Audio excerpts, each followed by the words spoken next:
সরকারি সূত্রে জানা গেছে ইরান তাদের সামরিক ও আকাশ প্রতিরক্ষা ব্যবস্থা সর্বোচ্চ সতর্ক অবস্থায় রেখেছে। রাজধানী তেহরান থেকে জারি করা জরুরি বার্তায় বলা হয়েছে দেশের সার্বভৌমত্ব রক্ষায় সব ধরনের প্রস্তুতি নেওয়া হয়েছে। সীমান্ত এলাকায় অতিরিক্ত নিরাপত্তা মোতায়েন করা হয়েছে বলেও জানা গেছে।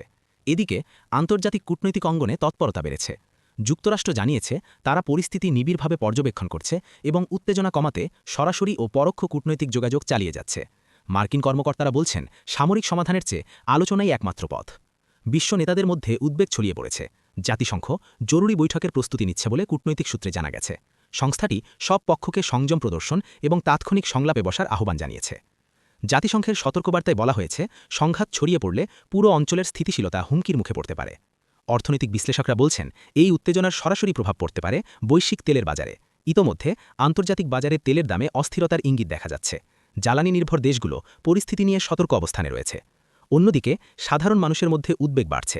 সামাজিক মাধ্যমে ছড়িয়ে পড়া বিভিন্ন খবরে আতঙ্ক তৈরি হলেও সরকার জনগণকে গুজবে কান না দেওয়ার আহ্বান জানিয়েছে। নিরাপত্তা বাহিনী বলছে দেশের অভ্যন্তরীণ পরিস্থিতি এখনও নিয়ন্ত্রণে রয়েছে। বিশ্লেষকদের মতে আগামী ৪৮ ঘণ্টা অত্যন্ত গুরুত্বপূর্ণ। কূটনৈতিক আলোচনার অগ্রগতি হলে উত্তেজনা কমতে পারে, তবে ভুল পদক্ষেপ পরিস্থিতিকে বড় সংঘাতে রূপ দিতে পারে। আমরা পরিস্থিতির উপর সার্বক্ষণিক নজর রাখছি। নতুন আপডেট পাওয়া মাত্রই আপনাদের জানানো হবে।